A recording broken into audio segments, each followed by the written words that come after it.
Hola a todos, buenas tardes. Good afternoon, everybody. Welcome to our event today, Findings on San Juan Hill.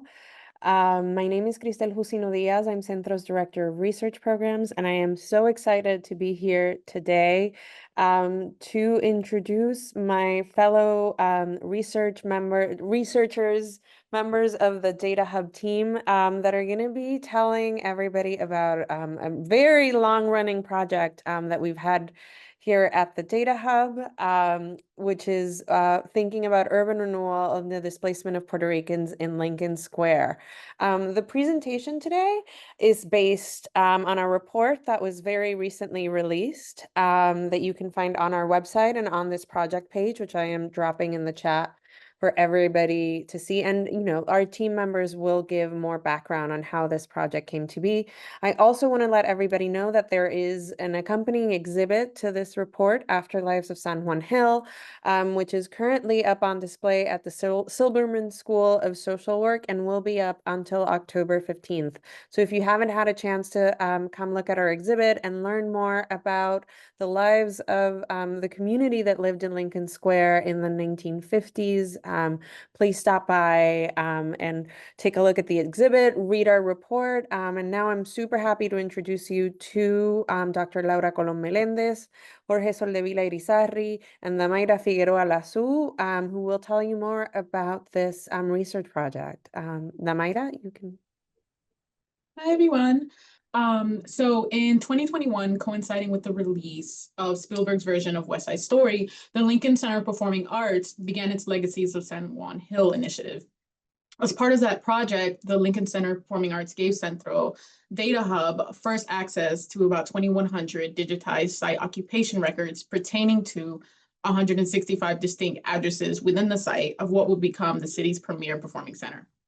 These records contain details of the documented residents in the Lincoln Square San Juan Hill neighborhood prior to the development of Lincoln Center.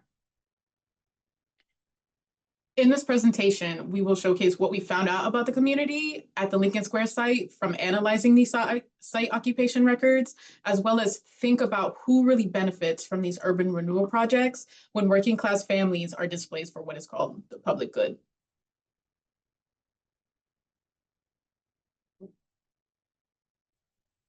I'm sorry. Spoiler. I know, we're like, 1 second, technical difficulties. I don't know what happened.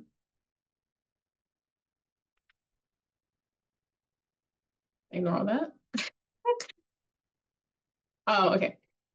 So Lincoln Square was a largely working class Manhattan neighborhood that existed in and around the area where Lincoln Center was built in the 1950s and 60s. Lincoln Center replaced existing residential and commercial buildings with Fordham University, Lincoln Towers, and Lincoln Center for the Performing Arts. The area was home to more than 7,000 families and 800 businesses, which included a growing enclave of Puerto Ricans. Before the redevelopment of the area, the Puerto Rican population in New York City tripled from 1940 to 1950. From 61,000 in 1940 to 187,000 in 1950, which was a 200% increase within a decade. Here, this map shows the percent of Puerto Ricans by the total population by census tracts in 1950. And the dark blue shows the highest concentration of Puerto Ricans were living during that time, such as in East Harlem, in the Upper West Side, and also in the Lower East Side. The area in red is where Lincoln Square, the San Juan Hill area is. But before that drastic growth of Puerto Ricans arriving, particularly in the San Juan Hill area, there was a large Black population that, due to the enforcement of segregation policies, displaced them from Midtown Manhattan to Harlem. So in 1910, San Juan Hill had close to about 12,000 Black persons, but by 1950, this had significantly dropped to about 3,500. So development and racism had led to the demographic reconfiguration of the San Juan Hill area from a large Black population to poor and foreign-born whites, as well as the growing arrival of Puerto Ricans occupying the spaces that became available. However, the arrival of Puerto Ricans coincided with a housing emergency in the city. In 1950, just 1% of dwelling units in New York City were vacant and available for rent or purchase. And because of this, as well as racism, Puerto Ricans were relegated to substandard housing and living in massive overcrowded spaces. Basically, 7-member families were living in 2-room apartments. Despite this, Puerto Ricans did make San Juan Hill their home until the area was targeted for slum clearance and urban renewal.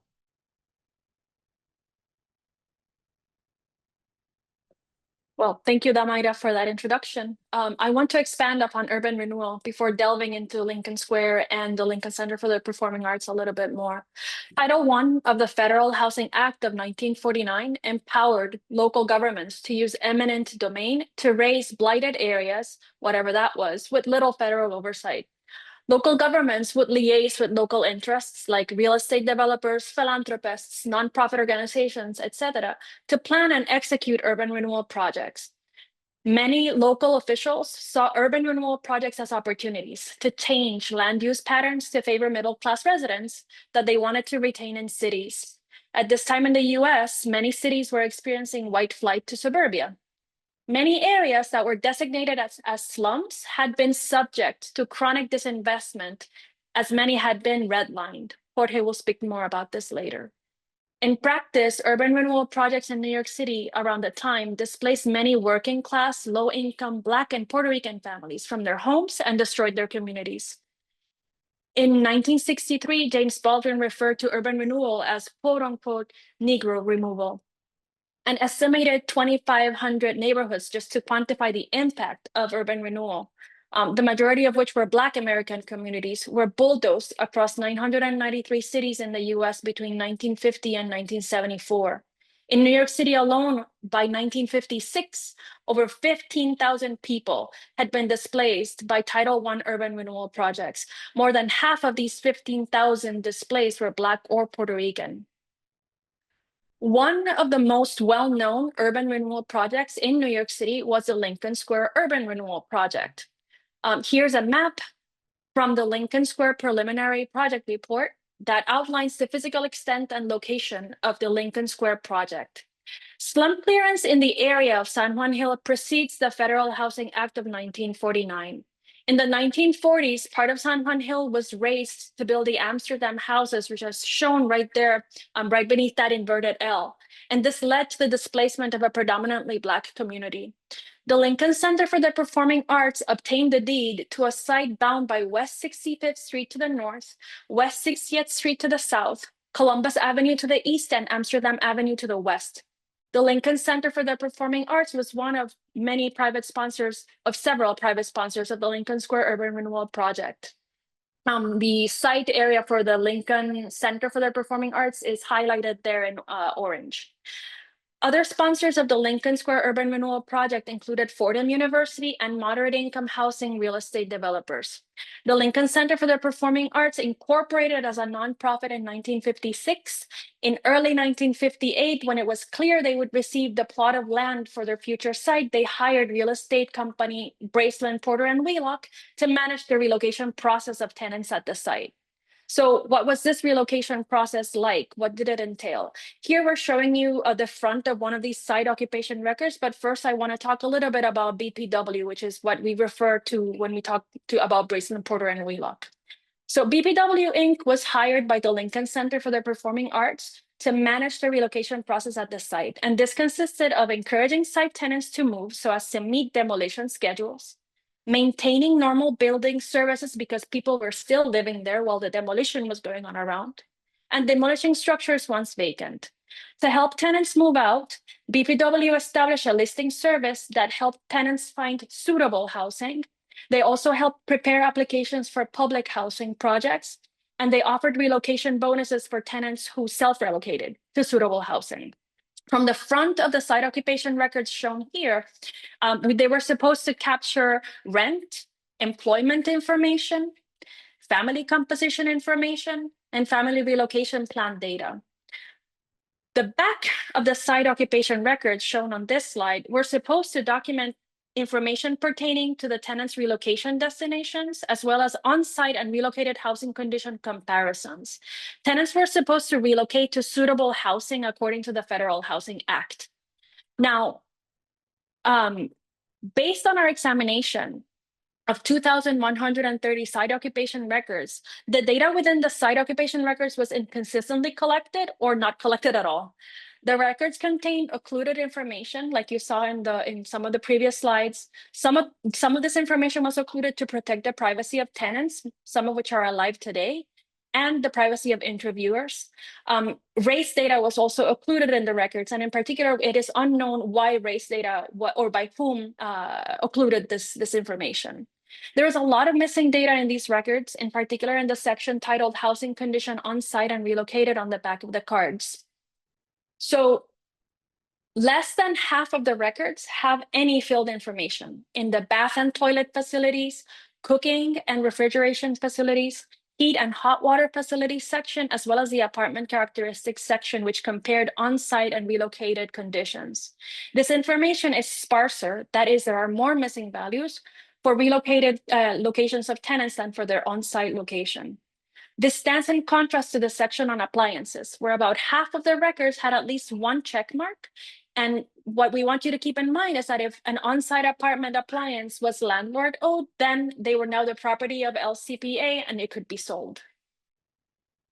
So let's get a brief flavor about the people who lived in Lincoln's Center for the Performing Arts at that site and at the Lincoln Center. In 1910, as Damaira already mentioned previously, but I want to expand upon it, San Juan Hill was the neighborhood with the largest Black population in New York City, with close to 12,500 Black persons living in the neighborhood. By 1950, due to displacement, approximately 3,500 Black persons lived in the neighborhood. Black people were displaced further north, and many poor and foreign-born whites and a growing number of Puerto Ricans occupied the housing that became available. The Puerto Rican population in San Juan Hill grew more than sevenfold from 1940 to 1950, from about 200 residents in 1940 to about 1,500 in 1950. Within the boundaries of the future Lincoln Center for the Performing Arts, in 1940, there were nearly 100 Puerto Ricans, and by 1950, the number had swelled to over 850 Puerto Ricans. The area definitely contained a growing, dense community of Puerto Ricans. So data within the site occupation records collected by BPW at the Lincoln Center for the Performing Arts site in 1958 and 1959 allow us to describe some aspects of the people that lived there and their living conditions. We focus on a few specific details about the tenants at the Lincoln Center site that we obtained from the records, and for a fuller picture, you can read the full report and go to our project site website. So using information from the records, if we could discern the race for the household that was selected, and if it was selected as Puerto Rican, or if at least one person in the household listed their place of birth as Puerto Rico, the household was classified as a Puerto Rican household. Most site occupation records for the housing type information corresponded to apartment dwellings rather than rooming households. This pattern holds in Puerto Rican households with a 60%, 40% split between apartment and rooming house dwellings. Out of 2,130 site occupation records, race data was discernible in 1,252 of them. 45% of these site occupation records corresponded to white households. 43.8% of these records had Puerto Ricans selected as the race of the household, and only 7.5% of these 1,252 records corresponded to Black households. So Puerto Rican was used as a racial category in the records that BPW collected. From the family composition section in the front of the record cards, we could estimate the age of individual family members. And seems to be a technical issue that the plot is not appearing, but we could estimate the age of the individual family members utilizing the year of birth that was provided in the family composition section. Based on records where this data was available, Puerto Rican households on aggregate were mostly children under 18 years of age. So more than half of the population for whom we could estimate an age were children in Puerto Rican households, which was on average young, and the population was on average younger than the overall household population at the Lincoln Center site.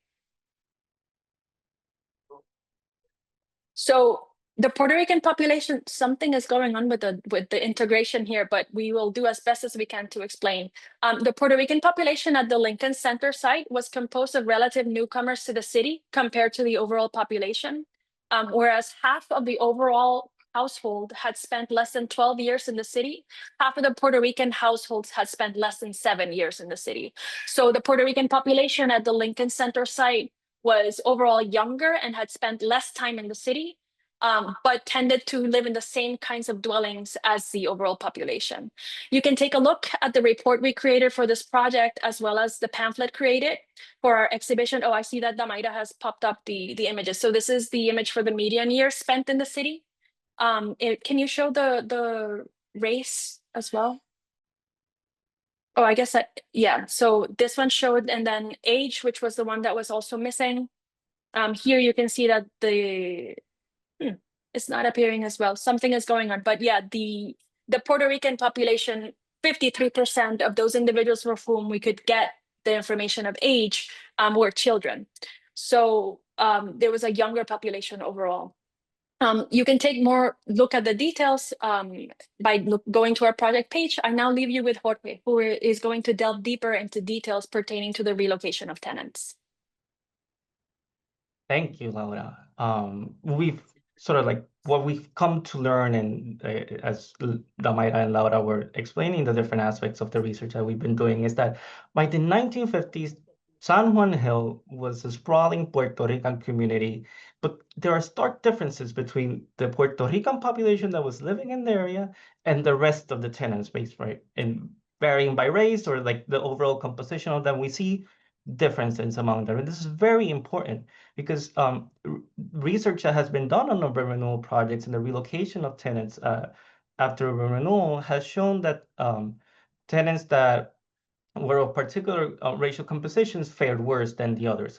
Across the US, across projects, urban renewal projects throughout the whole United States, African-American tenants and Puerto Ricans in spaces where Puerto Rican were present, relocated by urban renewal projects generally did so or generally did not experience improved living conditions once they were relocated. And in some cases, they actually experienced worse living conditions. Unfortunately, because as Laura was detailing in her analysis of the relocation cards, there's so much missing information. We cannot really paint an accurate picture of the changes that occurred amongst the people that were living in San Juan Hill, or at least in the project area that we were discussing. But what we were able to trace are the places where tenants were relocated to. And we can think also about the implications that this has. For the Puerto Rican population living in the area, over 93% of them were relocated within New York City. Now, this is not shocking. People lived in New York City. For the most part, they would have wanted to remain in New York City. And the government or the local government or the agencies that were in charge of displacing them would have not been in the business of moving them to other states or whatnot. That would have cost a lot of money, although some people were moved to other states. And we go into details about the other racial groups in the report, but we're going to focus, or I'm going to focus on Puerto Ricans in this section right here. But for Puerto Ricans, over 93% of them were relocated within New York City. The remaining 7% was mostly relocated to Puerto Rico or was relocated to New Jersey, particularly. Some other states, but very, very few people, maybe one family or something like that. But when we look at this distribution in New York City, the space, we must think that the spaces where Puerto Ricans were relocated to are not random at all. More so than any other of the racial groups that we analyzed, Puerto Ricans were relocated to neighborhoods with a strong presence of their own communities, and they were closer to each other. What does this mean? No? It means that there was a concerted effort by the government and by the agencies in charge of relocating them to contain Puerto Ricans within particular neighborhoods. They were amassing them together. If we consider, like we sort of look at this map, it sort of shows the distribution of the neighborhoods in New York City and the amount of Puerto Rican households that were relocated to them. We see a strong presence in areas surrounding San Juan Hill, but also in areas of traditional Puerto Rican settlements like El Barrio in East Harlem, the South Bronx, and Lower Manhattan, and also the neighborhood of Chelsea, which was early years of the 20th century, a place where Puerto Ricans were settling because there were cigar factories and whatnot. Moreover, we must also think that one of the ways in which they were containing and concentrating Puerto Ricans in particular neighborhoods was by relocating them to public housing. Although many of the Puerto Ricans that were being displaced would have actually wanted to relocate to public housing, we might presume that rents would have been cheaper there. There was an opportunity, or there was different perceptions of public housing at the time. Or they were changing, but there was different perceptions of what we might have now. The effect that it really had was that Puerto Ricans were agglomerated into spaces where they could be excluded and forgotten of. We see that many of the neighborhoods with high portions of Puerto Ricans, and we think of the map before, I should have done a better job of just like overlaying them. I just didn't do it. But we can think of them together, right? If we can imagine them, we see that a lot of the neighborhoods that had large portions of Puerto Ricans also have a significant presence shown here of public housing. In San Juan Hill, for example, many of the Puerto Ricans that were relocated to within the area were relocated to the Amsterdam houses. In East Harlem, many were relocated to the Wagner houses and to other public housing units that are sort of dot the East Harlem or dot El Barrio. Similarly, in Chelsea and the Lower East Side, many or more than half of the tenants relocated to those areas did so to public housing. And they did so to houses like the Elliott Chelsea houses, they did it to the Ritz houses. And this is ways that the government was actively even before relocations happening through like when the Puerto Rican problem starts and these ideas start of like how to manage Puerto Ricans, public housing becomes a solution to it. More, we can even go as further as compare where Puerto Rican tenants were relocated to with red line districts from the 1930s, and we can see a correlation among both areas. More than half of the Puerto Rican households relocated within New York City did so to districts that were deemed hazardous and dangerous and not suitable for giving out loans for the people that lived in the area to buy houses and other stuff back in the 1930s. So 20 years prior, these areas where Puerto Ricans were relocated now were already deemed that's not suitable for living. Um, and these areas that had been, let's put it this way, subjected and to past and continued disinvestment from local and federal governments.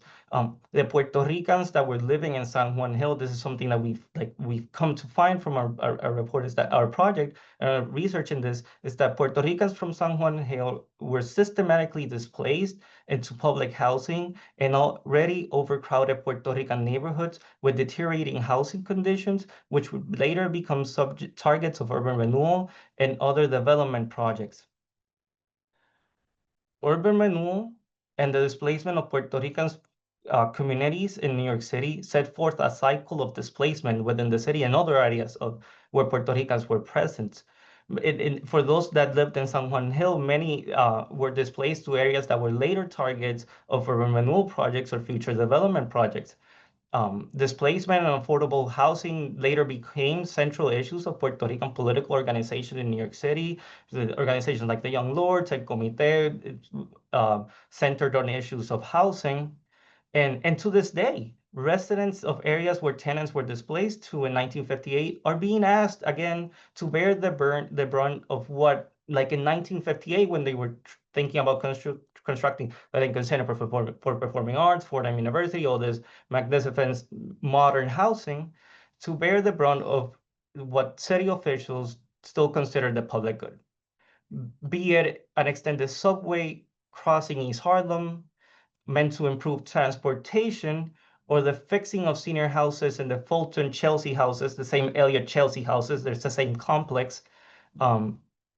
Low-income tenants, the majority of which are African American and Hispanics or Latinos, are to abandon their homes and set up somewhere else with bare minimum assistance in the name of improving the public good. The Lincoln Square project displaced over 3,000 Puerto Ricans in 1958 from just 3.5 blocks from what was a 14-block size project. We don't know how many were displaced from the rest of it. By doing so, they seemingly had erased the lives and histories of the people that lived in the neighborhood. This project and the research that we've continued is just a first step in trying to unearth those stories. Thank you.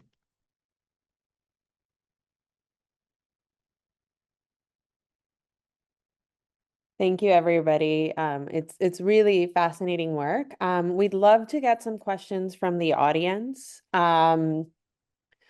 But while people put it in the Q&A box, that's great. I'm already seeing some. Can we talk just a little briefly about, what exactly do we mean by public good, right? Like, what does it mean when the public good displaces working class tenants? You've sort of touched upon that a little bit, but I'd love to hear more. Well, I don't know if Laura and Damaira want to jump in. I can speak a little bit. With public good, I think somewhere it's defined as sort of like commodities and services that are available to all. The issue is that when the government decides to make improvements um, to benefit all, usually all do not benefit in this case. Sometimes when we were thinking about in 1958, there was a lot of like the discourse surrounding the construction or like urban renewal projects. There was this idea that displacing people and raising entire neighborhoods of the city to create a better or modern housing would actually improve the living conditions of the people in the city. Little thought was given to the people that were living in what they deemed slum or conditions or blighted conditions.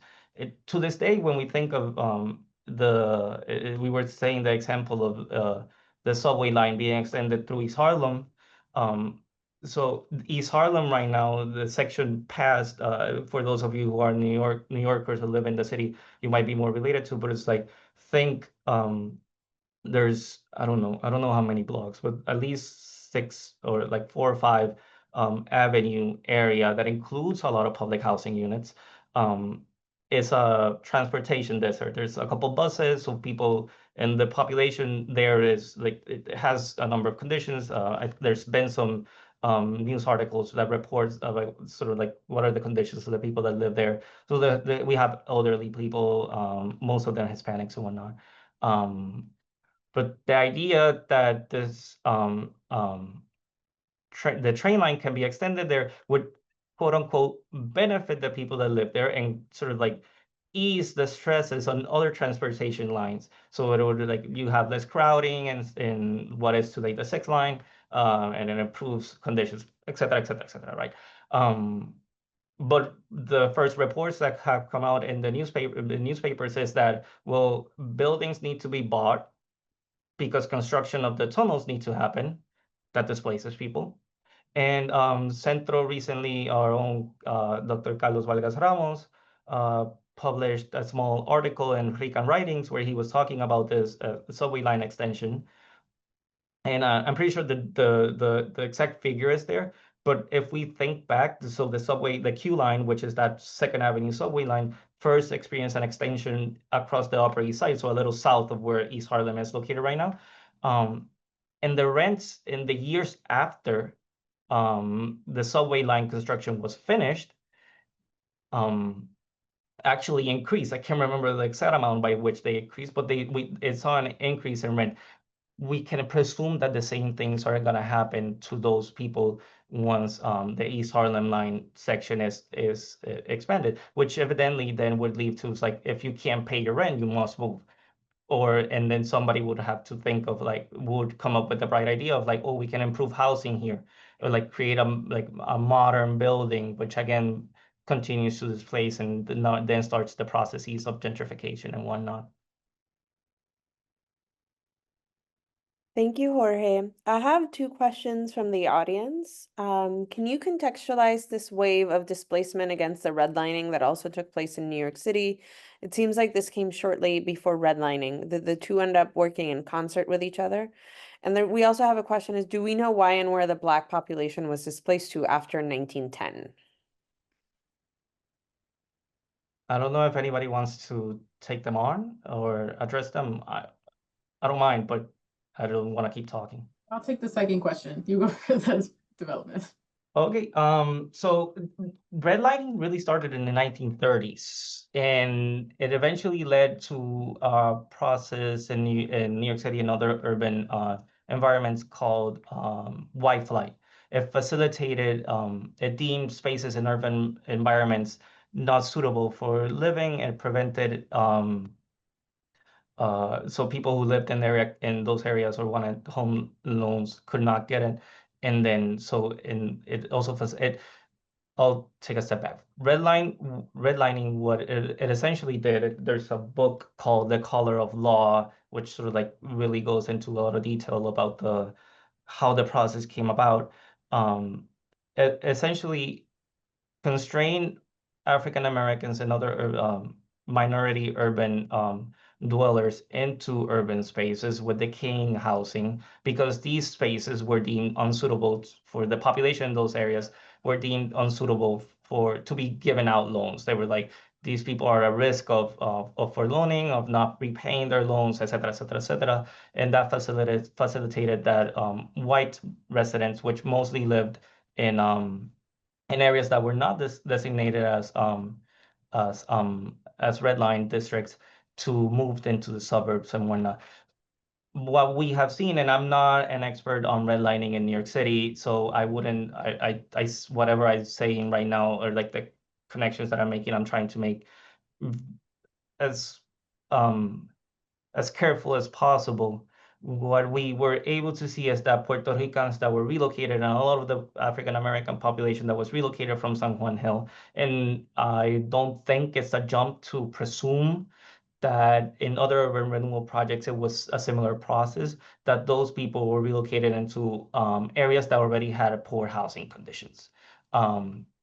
Because they had been like abandoned, they had been forgotten about. When I was talking about like Puerto Ricans were shoved into spaces they could be forgotten, it means that these spaces were already disinvested, and they would continue to be disinvested, and they would only, then the 1970s comes around and New York City enters this economic crisis, and then there's like a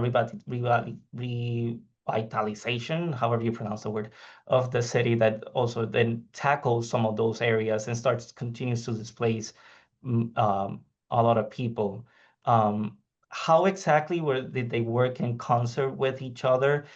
Structurally, I could not really specify right now. I believe that also Samuel Sipp in his book Manhattan Projects addresses some of these topics.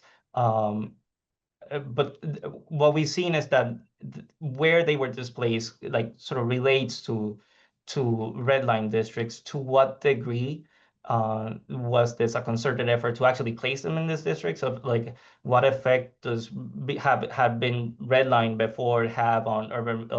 What areas were targeted for urban renewal? I could not really specify right now.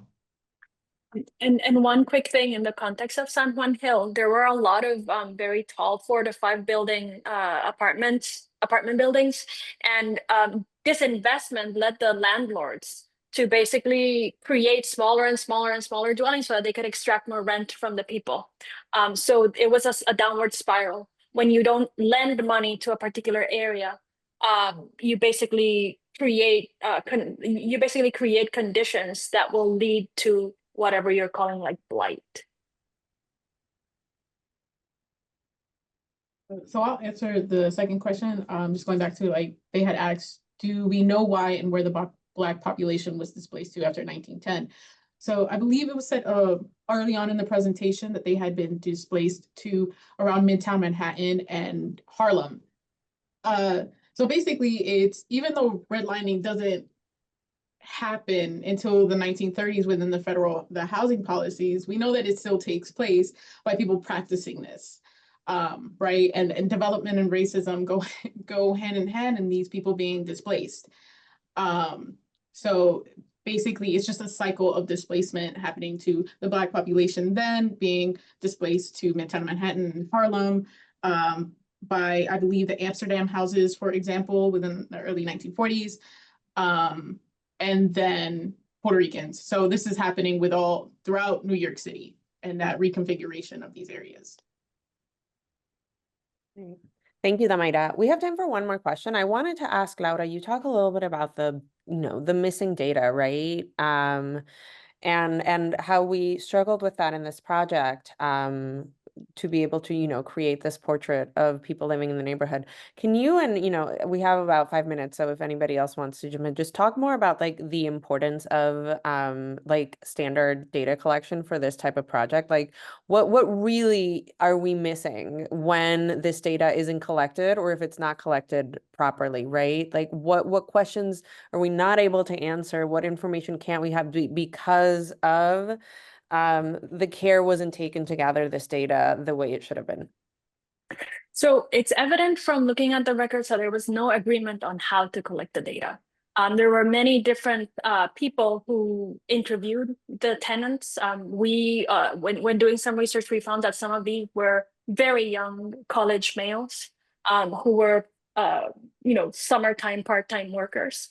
And the impact that this has, at least for me, when I highlight the missingness in the back section of the card, when it's comparing the on-site and the relocated conditions of the tenants, it's an issue of not knowing whether these people were, as the law was supposed to protect, moved into suitable housing. So it was almost like, and this is a way of tying that question back to the public good, it was almost as if the suitability of housing for these individuals was an afterthought.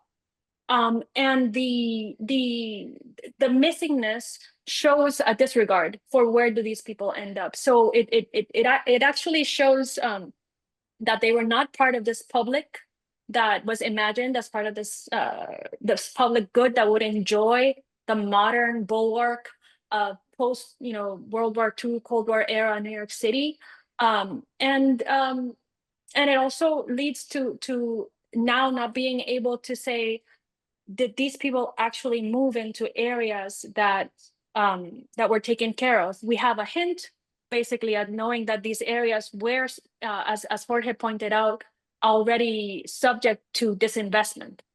So they probably were not moving into relocated areas that were really suitable if they were going to be moved out of them further apart. Damaira, I don't know if you want to add anything else to this element of missingness, but I think that that's, for me, the issue of missingness being tied to not being able to say, did these people move to a place that was suitable for them? When we know that particular Puerto Rican families had so many children, is a big red flag for me. Thank you so much, Laura. Everybody, we're out of time. Thank you so much for joining us today. Please check out our full report on the project page. I will share that once more with the audience before we go. And please check out the exhibit, Afterlives of San Juan Hill, which will be on display at Silverman until October 15th. Thank you so much. And I'm putting our project page with the report and with all the exhibit information in the chat. And we hope to see you here in the next couple of weeks. Thanks again for joining us. Have a great day. Thank you, everyone. Thank you.